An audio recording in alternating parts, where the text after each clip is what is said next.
So welcome to the stage, Miss Lara Herscovitch.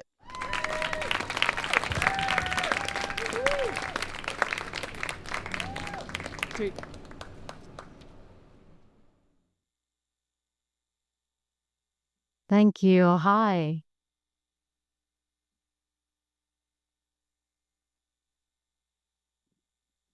My name is Lara Herscovitch, and I could not be happier and prouder to be here among these incredible storytellers.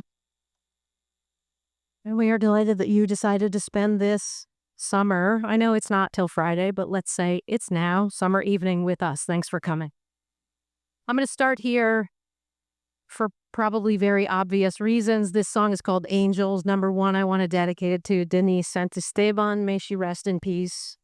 And I want to start by thanking you for all of the things that you do that help make this world of ours healthier.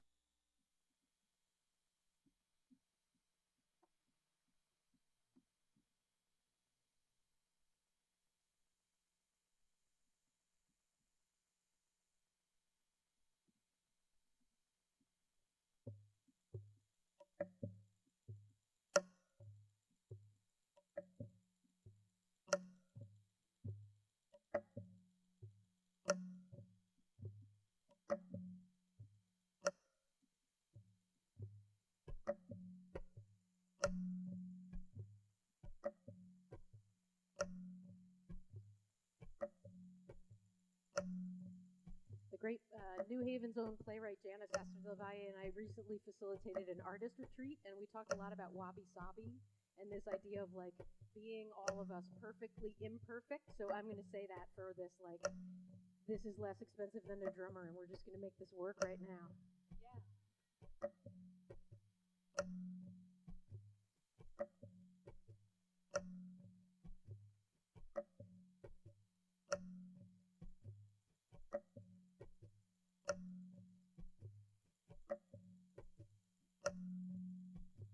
Either that or that's Denise singing harmony in the way that she can right now. Here we go.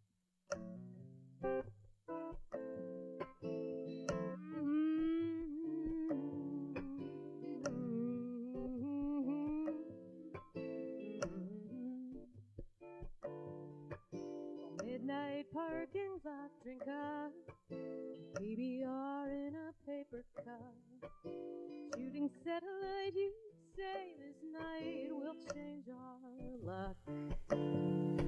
We're gonna float away, look down at the earth and wave. Jupiter's as nice a place as we've ever been, calling everybody's angels, angels, angels. Maybe they can finally change us, change us, angels. Friend and foe, a real first show, weak and strong, right and wrong, calling everybody's angels, angels, angels, angels.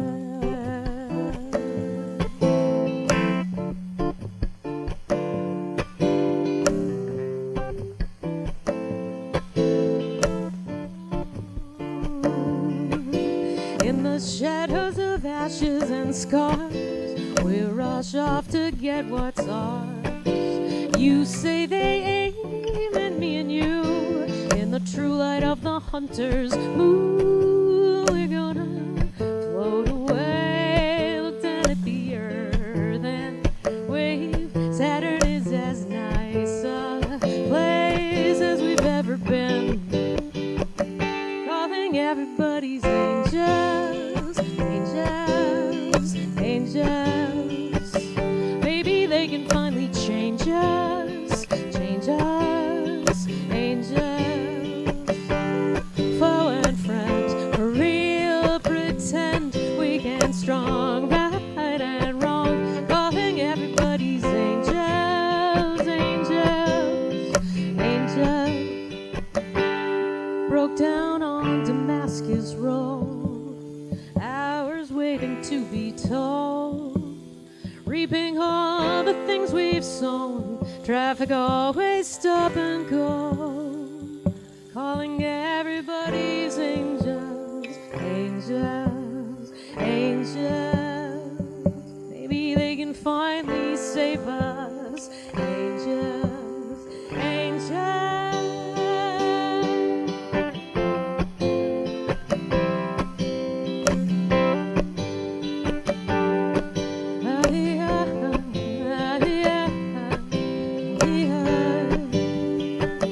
Calling everybody's angels. Maybe they can finally change us, angels. Green and gray, brave, afraid, weak and strong, right and wrong. Calling everybody's angels, angels, angels. Calling everybody's angels, angels, angels.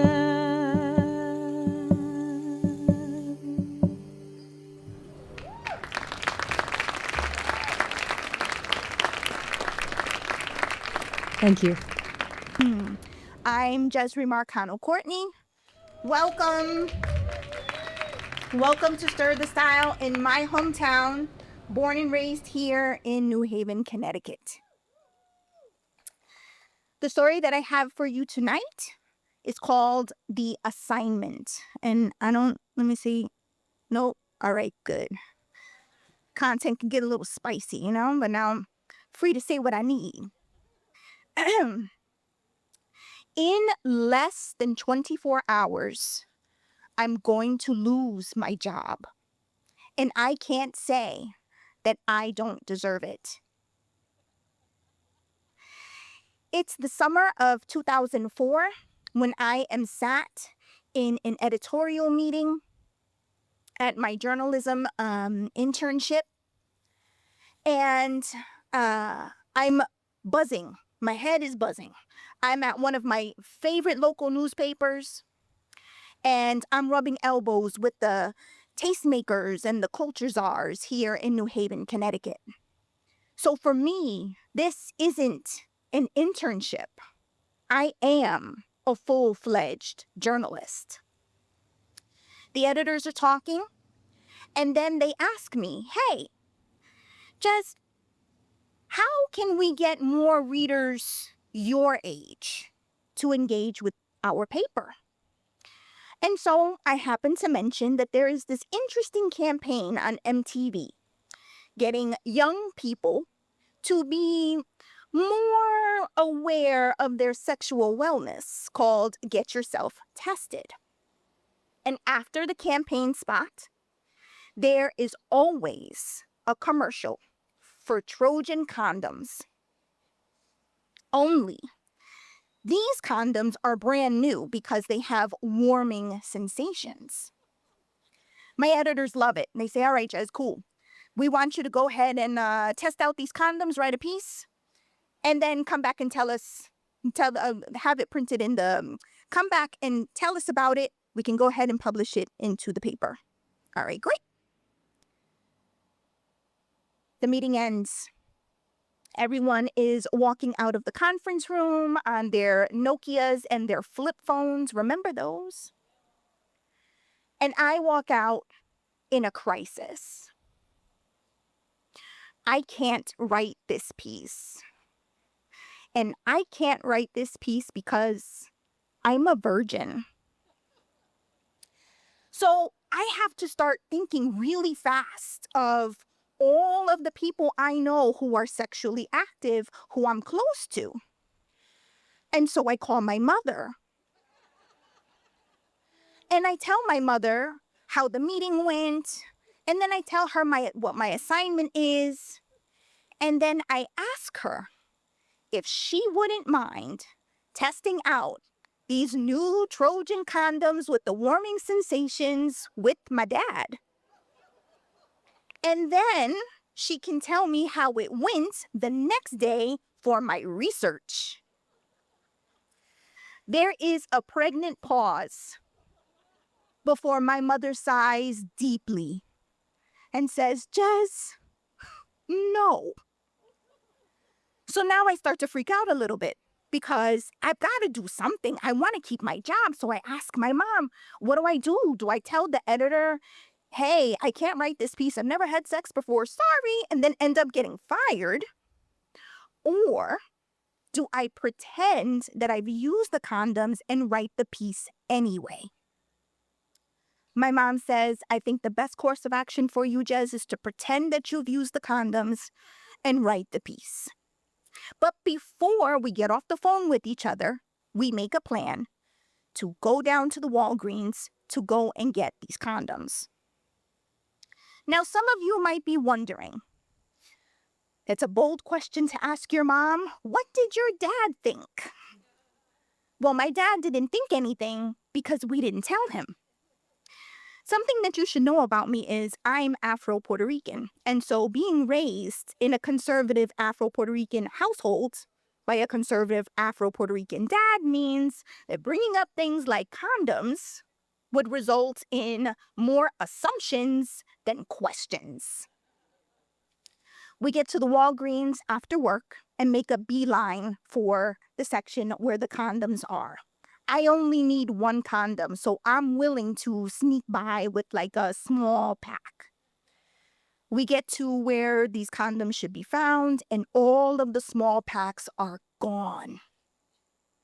The only thing that is left is this family size pack of 36 Trojan condoms with the warming sensations, and the box is already open. And now I think to myself, oh my God, I should have never said anything. I'm going to lose my job, me and my stupid big mouth. I look over to my mom and my eyes well up with tears. I am so desperate for rescue. Suddenly, my mom walks up to the shelf where the box of condoms is. And she says, cover me so no one sees. And before I can ask her, well, why do you need me to cover you? She shoves her hand into the box of condoms, rips one out, and puts it into her work bag. Then she turns back to me and she says, okay, let's go. And as we're walking out of the aisles and out of the Walgreens, she says to me, all right, Jez, be cool. Be cool. Like no crime has just been committed. Like what's going on here? But we get out of the Walgreens unscathed and decide to take this adventure to our graves for journalistic integrity. In the privacy of my room, I have the condom in hand, and I decide, well, if I'm going to pretend like I've used it, I might as well get a look at it. Now, the last time that I've seen a condom, or that I saw one rather, was in 9th grade sex ed, where they go and they wrap the banana. And so I open this condom and I realize that I am totally out of my depth because this thing is just long and drippy and the lubricant gets on my fingers. And so I think, well, journalistic integrity. So I go and I sniff the lubricant and it stinks. It's horrible. But as I go and rub it in between my fingers, the warming sensations do work. But it dawns on me, girl, there is no way that you're going to be able to pass off a convincing piece about using these condoms based on the look and the feel of the lubricant in your hand. So I decide that I'm going to come clean to my editor the next day. And sure enough, in the morning, I go into my editor's cubicle and I tell them the truth. And surprisingly, my editor's cool with it, although confused, because I brought the open condom with me to the office. And my editor says to me, you know, Jez, you could have just written about the Get Yourself Tested campaign. Like, you really didn't have to go and use a condom or anything. And I'm awash with embarrassment and relief. But I am more importantly have the seed of confidence planted within me. Because now I know I can only write about what I know about. But I also realize that my editor has probably been green behind the ears just like me and they've gotten themselves into a situation that they've had to be creative enough to get themselves out of. So this boosts the confidence. And now I can start writing about the things that make me curious in the world around me. Now I have a confession to make. I broke my promise to my mom by telling y'all this story. And to make it worse, my mom's in the audience. But I just want to let you know, I don't think that any of you could be made accomplices for an over 20-year-old stealing of one condom. However, if you see me in the street and you're like, oh, hey, I really like that story you told about the time you stole the condom, I will vehemently deny ever meeting you. Thank you. Oh man, Jezriemar, that was an amazing story. Clap it up again. Clap it up again. I don't want to tell a story anymore. I don't have one quite as good. I have several small ones though. So I am the artist Anubis. I am a spoken word artist from Harlem, New York City. Anyone ever been to New York, Harlem? All right, great. So this is going to be fun, especially because I have no idea what I'm doing. I literally never have any idea what I'm doing. I think that's like the gift of it, right? Literally, I am going to fail forward as much as possible. You know, what's the funny thing about it is, you know, I do a lot of different things. You know, I do poetry, I host open mics, and I'm also a dad. And I feel like that's where I fail forward the most. Absolutely, because I'm a father of 2 daughters. Thanks. Yeah. See, being a father of 2 daughters is like playing rock, paper, scissors. Easily 2-to-1 odds against me, and they know it. Even when our hands tie, my hands are tied because my daughters are never tongue-tied. When my oldest was 5 and my youngest was 3, my 5-year-old caught a 25-year-old attitude with me. I said, why you snap at daddy like that? She said, because my sister got my back and I got my sister's back and mom got both our backs. And a 3-year-old behind her talking about, who you got? Who you got? So I'm between 2 rocks and all I have is scissors. But as my daughters grew, I knew sometimes daddy needs to be scissors. As I cut the rubber bands out my youngest daughter's knotted strands, she said, Daddy, I wish my hair was straighter, like Cinderella, not black nappy and afraid of the bite of a comb's teeth. At the age of 10, she said, Daddy, I count calories to subtract from my belly, casting shadows over my feet. See, in these moments, my daughter is paper, flattened by the pressure of society's Facebooks that make her feel like sheet, ball her up when she can't origami her pages into paper-thin expectations. So daddy be scissors, clipping perforated edges so black girl curls be black girl crown. Daddy scissors, cut out blank spaces with words of affirmation when the world paper cuts you down. Baby, your paper be construction. Never fold unless you're making a point. And 2 wings. So when the world makes you feel plain, know that it's because you were made to fly. Now sometimes my daughters are scissors. Like when my 12-year-old felt life boxing her in and she couldn't get a break from feeling everything. At the age of 12, she grabbed scissors.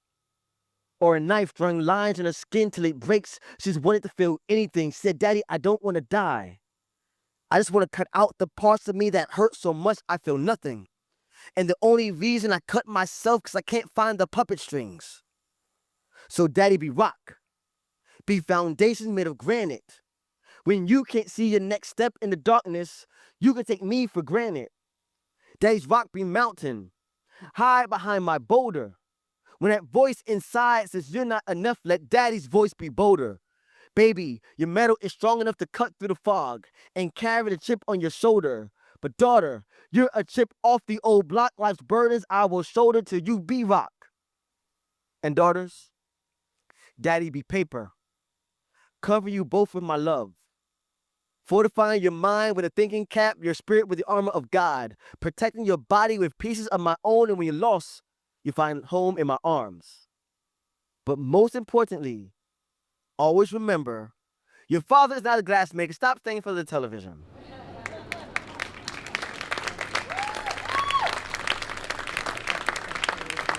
So, me and my daughter's mom, we divorced 7 years ago, and now my daughters are teens. They ask questions, right? They ask things like, hey, why didn't you finish school? And I'm like, well, we decided your mom would finish school, and then I would just spend time with you guys. And then they would say, well, she was pregnant. Why didn't you finish school? I was like, whoa, we're not having that conversation. I do not think your mom will like it. But it's interesting, and it's things that as they get older, I think I would tell them, right, and explain how love is complicated, right, and love is violent, and not violent like lust is violent, because when lust is violent, we like it. Like, she's so gorgeous, she breaks necks, she begs you to break her off, he promised to break your back. You can't hear the neighbor knocking because you're breaking the doors while she's breaking your back out. You can't hear the dog barking because you're beating up the cat, and that's just lust. But love is violent.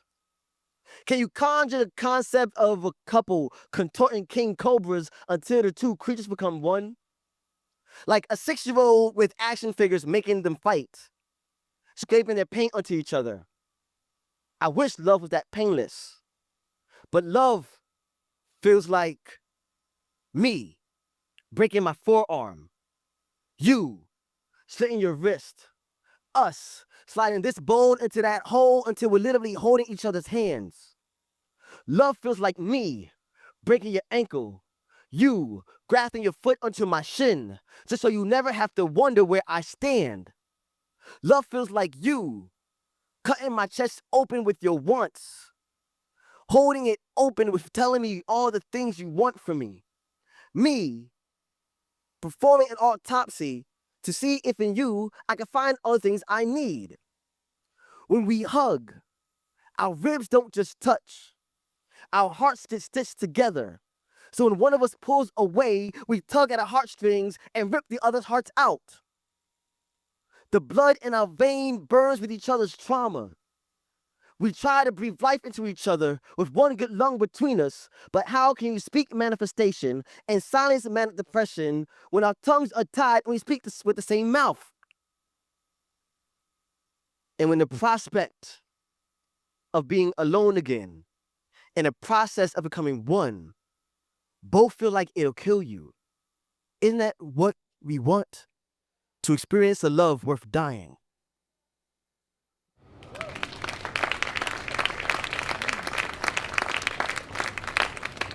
And they're like, what? Can I have $5? Over their head. But it's a challenge, as they get older and I have to make time to see them. And I do, but it's different than when they live with you, right? And it's also things, especially in New York and everything, as a black dad, you're kind of fighting these stigmas that science or some math will say one thing, right? Because we don't live in the house, so then people think that they're not part of that lives, but that's different, right? When you see that black fathers aren't in their children's homes, some assume that black fathers aren't in their children's lives. But that's not necessarily true. Where a good father resides, then decide the good they do. A good father is protector and pediatrician, director and dietitian, nourishing their children by feeding them food for thought and not just fattening their gut, and that's good because I don't cook. I can cook, I just don't. So back when I lived with my children, their mother came out the kitchen and said, what do y'all want to eat? Now, our 7-year-old self-proclaimed vegetarian, she said, Mommy, I don't eat meat.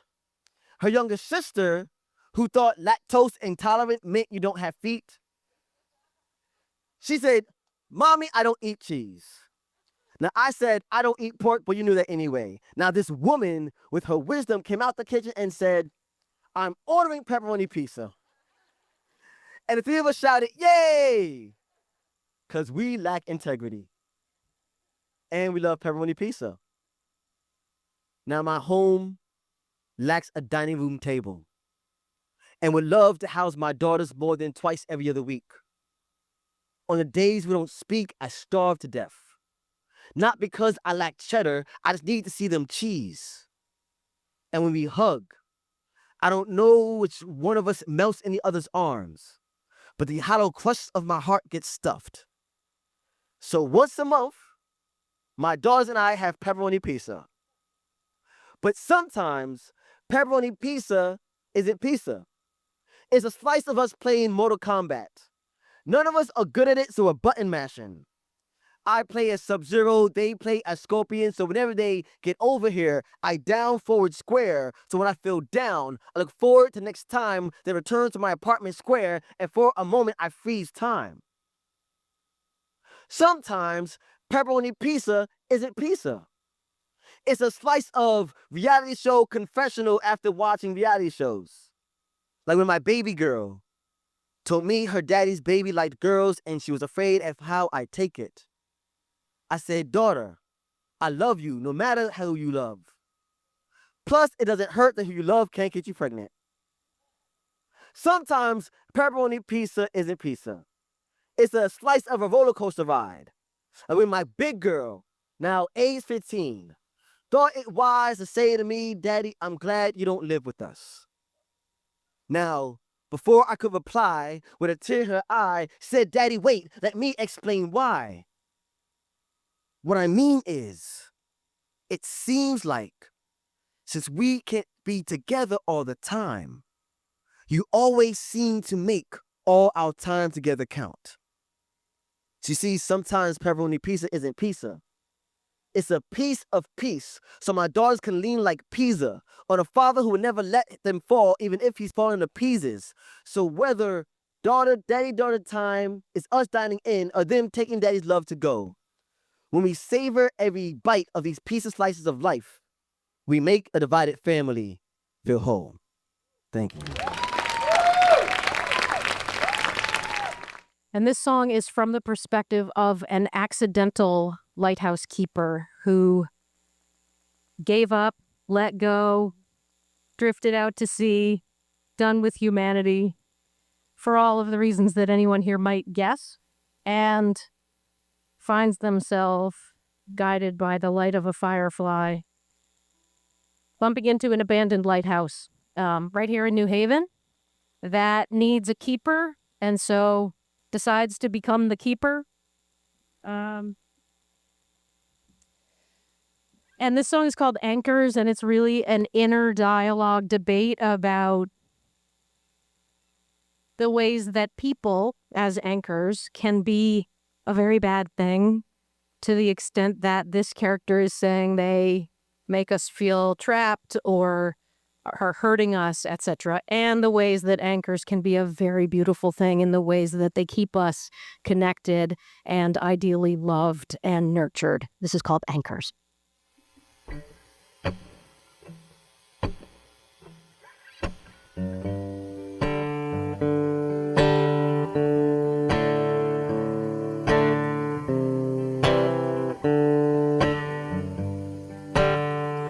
I carved my heart into an arrow, pointed it at the sea.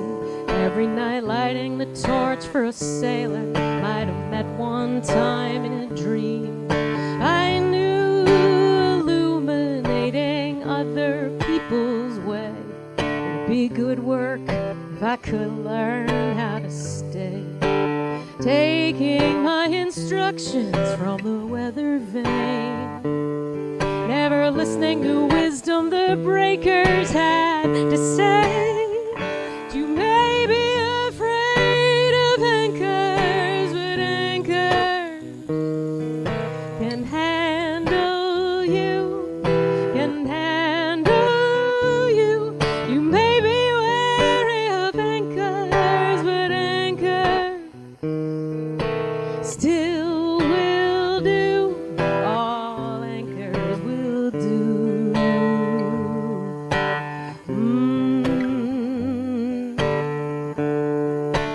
I was envying every lantern lights, each beam ordered out for adventure. adventure. Every ocean night, hearing the harbor sing some dumb lullaby sound, safer to drift than to risk running aground, taking my instructions from the weather vane, never listening to wisdom the breakers had to say. You may be afraid of anchors, but anchors can handle you, can handle you. You may be wary of anchors, but anchors still will do. All anchors will do.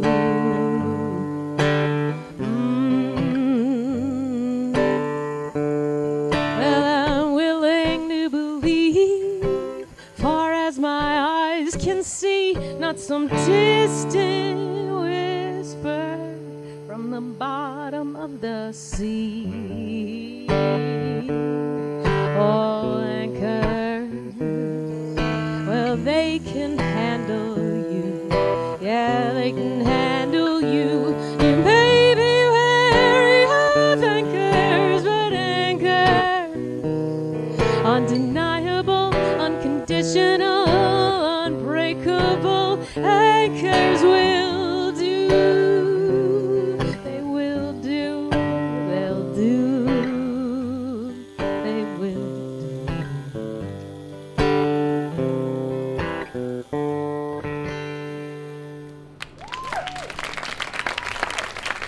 Thank you.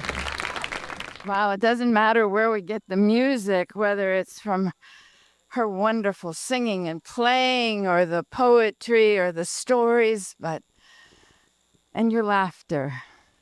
And that noise, which is part of the story, isn't it? It's just all part of the story. My name's Carol Birch. I'm so happy to be with you again, and thank you. I've been telling stories for a while. And this story actually came about 50 years ago. Just 50 years ago, I went to New Orleans for the first time. And I thought it was going to be like a French Williamsburg. You know, a sort of precious reconstruction or imagination of what the world was once upon a time. As soon as I got there, I saw that was wrong. Yeah. So I enjoyed what was there. The sun was shining, and let's hear it for God not sending rain right now. You know, it's just like, oh dear, it was supposed to be raining and it's not, and you're here. Well, that day, the sun was shining. There were musicians on almost every corner that I could see. Oh, so I decided, well, New Orleans isn't what I thought it was. Let me see what it is, you know, and I walked through the French Quarter for about an hour. That's all I had. Now, I was a different person 50 years ago, and I was surprised by things, shall we say. The first was a window that had antebellum dolls straight out of Gone with the Wind, you know, wasp waists, hoop skirts. And around the dolls, there were these cups. But they weren't regular cups. You didn't drink from the top. The cups themselves were shaped like that part of a woman's anatomy normally uplifted by an undergarment, and you drank from a rosy protuberance on the front. They were basically sexualized sippy cups. And as I continued down the street, there was a cutout.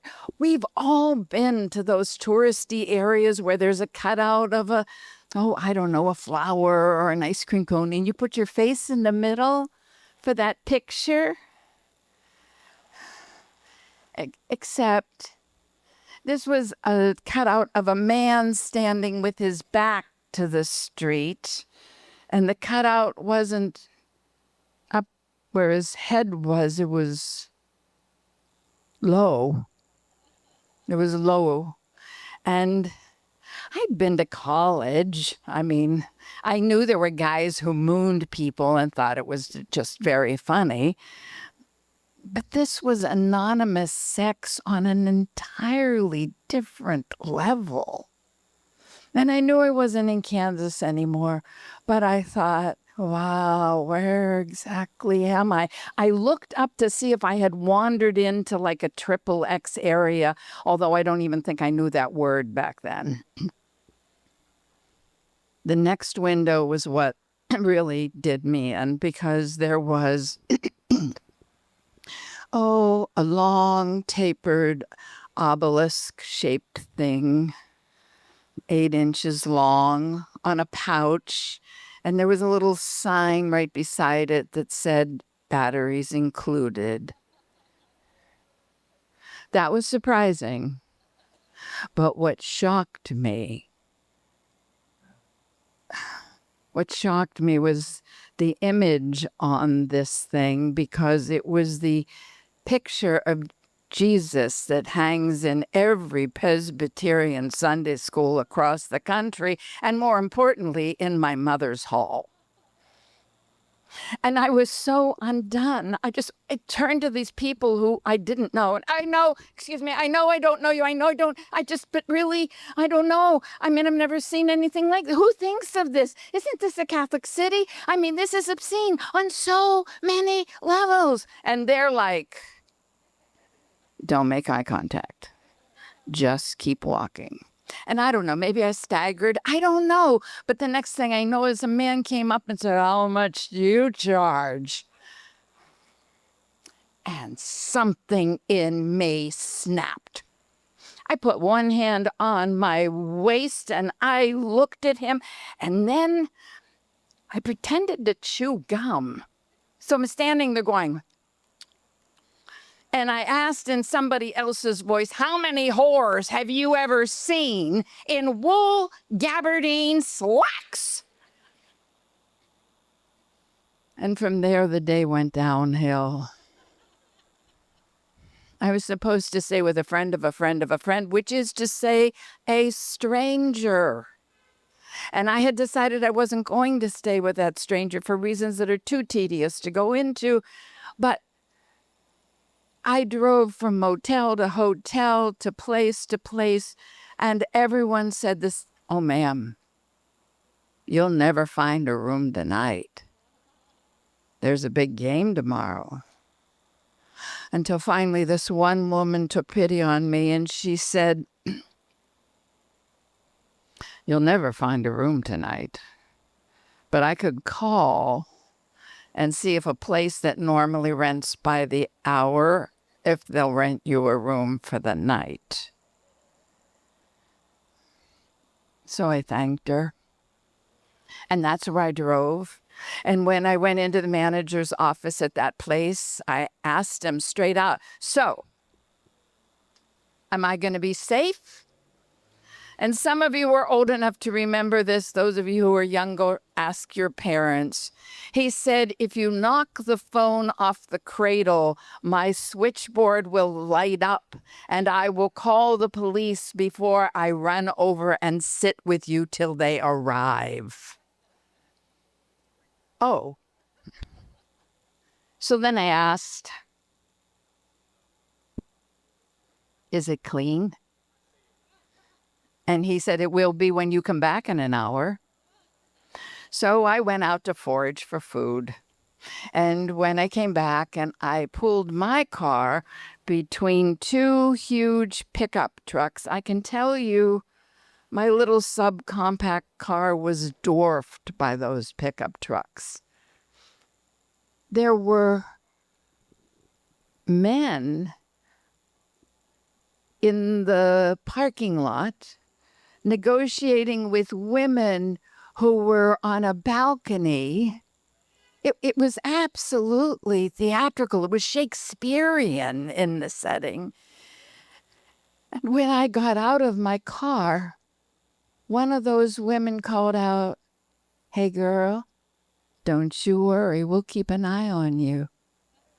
And then a man said, baby, you're all right here. And then there was this other man who had a really deep voice, and he said, sweetheart, no one is going to bother you. You get it, too. I wasn't sure if he was trying to comfort me or if it was a veiled insult. Well, I went into the room and I was dismayed because it only had one of those little push-button locks on the handle. So the first thing I did, of course, is I dragged over the nightstands and barricaded the door just so no one could suddenly sort of surprise me. And then I piled my luggage on top of it. And then I stuffed a Kleenex. And you always have to stuff a Kleenex, into that hole so no one can look in at you. And then I sat down on the end of the bed. And when I sat on the end of the bed, there was a television. This was a long time ago. And the options were ABC, NBC, CBS. But God bless PBS, it was in this television. PBS. And motorcycles. Anyway, this PBS was right there, and about to begin was Henry V. And Shakespeare's iambic pentameter was sometimes in harmony and sometimes in contrast with the sounds of beds hitting the wall above me and on either side of me. One of my definitions of safety is that somebody will hear me scream if I'm in trouble. And I realized I was in a place with walls so thin they would hear me if I sneezed. But I turned on this television, I sat there, I relaxed, I enjoyed Sir Laurence Olivier bringing Henry V to my room. And at one point he says to his French queen, fair Catherine, put off your maiden blushes. And at the climax of the play, he says, Catherine, France is thine, England is thine, Ireland is thine, Henry Plantagenet is thine. And above me a woman was going, yes, yes.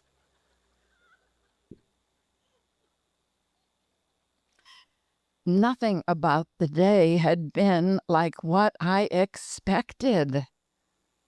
But I have to tell you, I slept like a baby.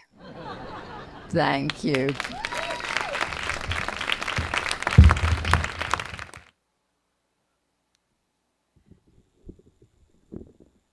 Well, I hope you got the message that it was an X-rated show. Who knew? Thank you, Carol, Jez, and Anubis. I'm standing on the steps of Sprague Hall, and I hear a voice. Are you looking for tickets? A sonorous voice, and the source is a tall, attractive man who has silver hair and a cap, and the jacket of his collar of his jacket is stylishly turned up. No, I'm the ticket holder. We start talking. We talk about how much we love these Yale cello concerts and how long we've been coming. We talk about COVID and how it interrupted live concerts and we had to see it on Zoom and how it robbed us of our sense of time during those years. We talk about the fact that we're thrilled we can travel again. Me to London to see my family, he to Paris for the opera and the Festival de la Musique when musicians will play all over the city. As I said, he's attractive and he's really easy to talk to. Out of the corner of my eye, I see my 3 friends approaching. Oh, I have to go. His rueful smile matches my tone.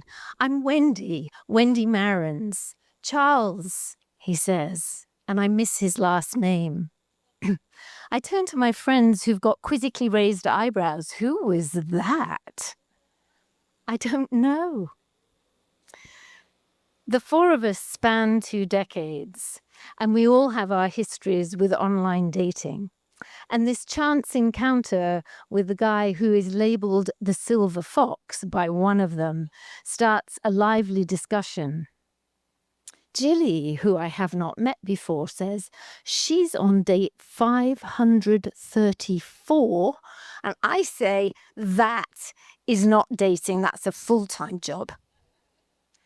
Kathy, my friend, looks at me and she says, you should give him your phone number. Do you have a card? I said, no.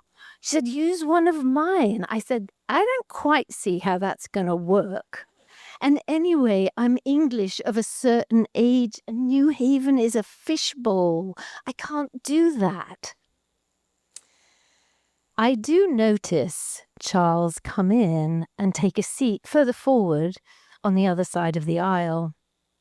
And during the course of the concert, I write my phone number on the program.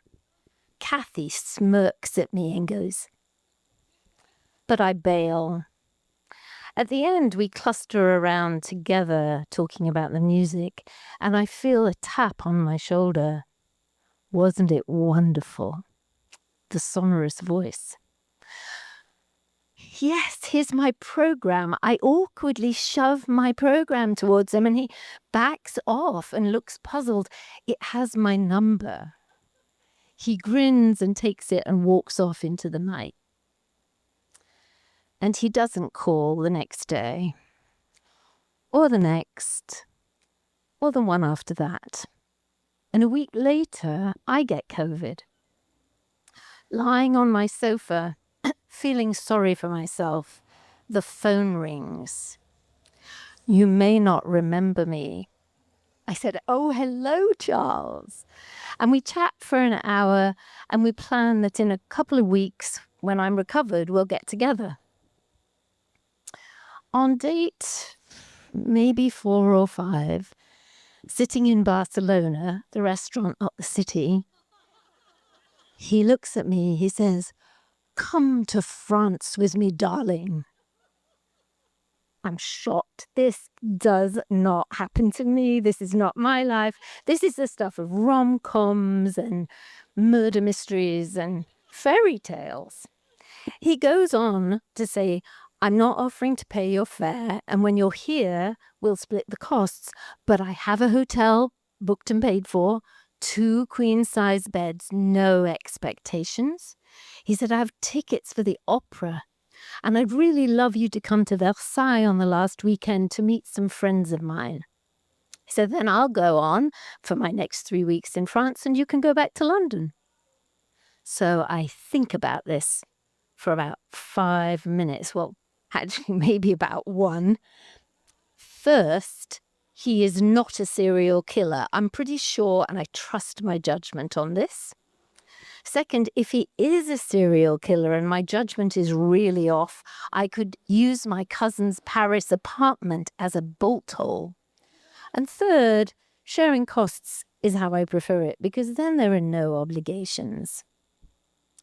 Yes, I say, and he looks as shocked as I am. So, when I tell friends about this, they have various reactions, but none of them are neutral. Some of them are concerned and protective. Some of them are thrilled. And 2 of my women friends say, you slut, sort of admonishing and admiring at the same time with a tiny bit of envy. So I arrive in Paris first. The hotel is humbler than I'd hoped for, but it's in a beautiful section of the city. And to my horror, the rather shabby bedroom has 1 queen bed. Do I stay? Well, in the spirit of adventure that I've started this, I think, yeah, let's see what Charles does with this situation. Did he lie? Did the hotel make an honest mistake? He didn't. They did. But they had no other rooms available. So do I stay?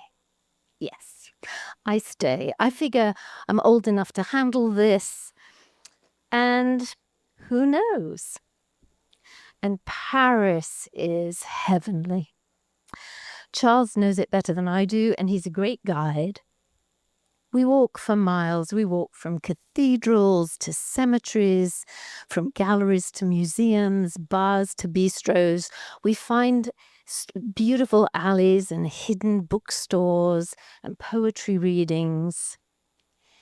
It was a little strange at the opera, which was spectacular, when Charles disappeared to get a second glass of champagne and then found himself a better seat, leaving me up in the nosebleed section. And I really wanted to go to the Louis Vuitton Foundation. He wanted to show me Napoleon's tomb, and I figure in the interest of compromise, he was the one who started this adventure. I should do that. But we were still getting to know each other. Little habits that initially I had found charming, briefly, began to grate. His tendency to drop into song or poetry, literally at the drop of a hat, of which there seemed to be an inordinate number all over the city, became intensely irritating. Could we just have a moment without a soundtrack? His calling me dear and darling was reminiscent of the British patriarchal class patterns I came to America to escape. And we didn't talk politics. As he talked future plans, I found myself saying, we are really still getting to know each other more and more often. It became a mantra. If anyone in the crowd is dating someone and finding themselves saying, we're still getting to know each other, the writing is on the wall. Quit now. When his Versailles friends cancelled COVID, I seized the opportunity to sidestep the weekend. I explained honestly that it was going to be just incredibly complicated to get from Versailles back to Charles de Gaulle for an early morning flight. So I will stay in Paris. Charles looked briefly crestfallen, but rallied quickly. He's a glass-full kind of guy. We say our goodbyes, and I walk my way across Paris, pulling my suitcase, and my heart soars. I drop my luggage in the apartment. I zip across the street to Rue Daguerre, my favorite little bistro on the street, and order a glass of champagne and a dozen oysters. And I watch as Parisians wend their way home through the market stalls and the patisserie, and I feel free. There are, however, these wonderful reverberations. This story of my chance encounter, the sharing of the phone number, and the unexpected invitation, I share with friends. And they share it with their friends, and so on. And then I start to hear that across the country, there are women who decide that they are going to give their phone number to someone who they've been admiring, desiring, or fantasizing about. And I don't think it matters what the outcome is of these brave initiations. What matters is that they're happening. And for that, from me, and all these other women you don't even know about. Thank you, Charles.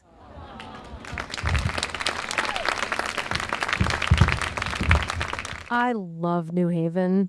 and I love the International Festival of Arts and Ideas. This team is incredible. A round of applause for everyone here who makes this happen. Thank you. Thank you for being here with us. So one more song from the perspective of that lighthouse keeper. This song's called Firefly, and really it's about enoughness. It's about maybe we all want to be the one before they were all automated, lighthouse keeper, to end all lighthouse keepers. Or maybe we want to be the light that is in every single lighthouse around the planet, but we get to lean into our enoughness to be the firefly that we all are. And we get to thank God for this blue city and this blue state where we love each other and we take good care of each other and we are there for our neighbors. So thank you for being the fabulous firefly that you are, whatever it is that you do, the details of what you do. Again, thank you for everything you do that helps make this place better. Firefly.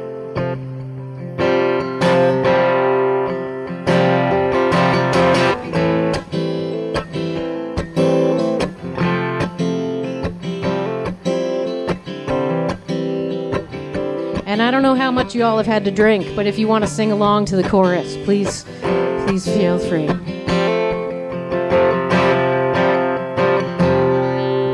A year ago I stumbled here, where the ocean meets the evergreen, not a soul anywhere to be seen.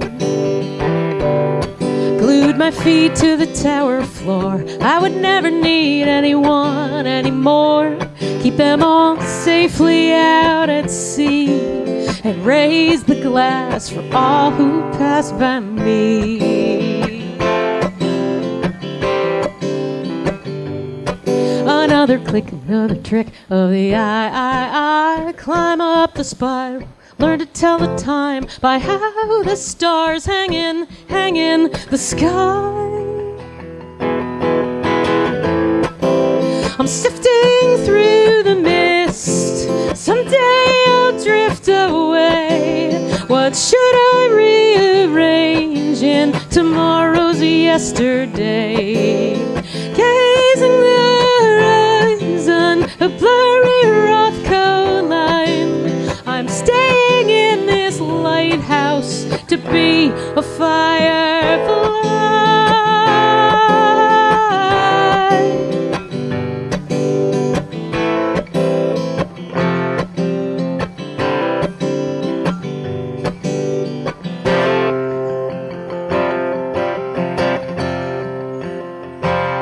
I was hanging on like Spanish moss on a southern city street, hoping for a hurricane to barrel in and send me to the sea. Trying to be decent and kind, trying not to lose my mind, trying to find better things to need than con men selling insecurity and red dye number 3.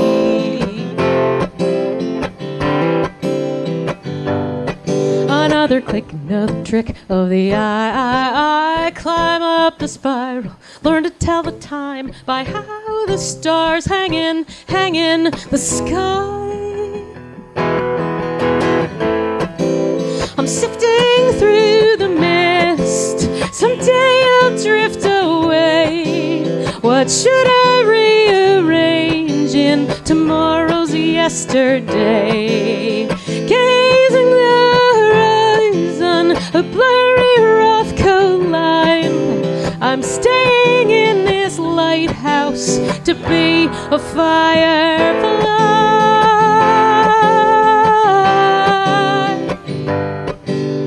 45 feet up, wait for my eyes to adjust when the sun disappears. Never return to charlatans waging fear. Trick of the eye, fix the lens at the top of the spiral. Tell time by how the stars hang in the sky. I'm sifting through the mist, someday I'll drift not the brightest beacon, but it makes a difference anyway. Gazing the horizon, a blurry Rothko line.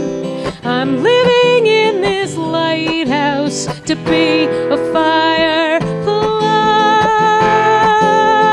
I want to sing that. To be a firefly.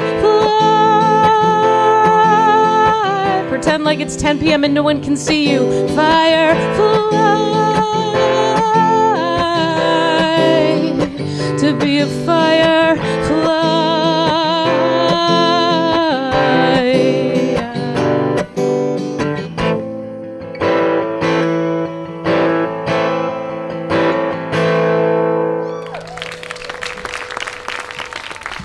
Thank you very much.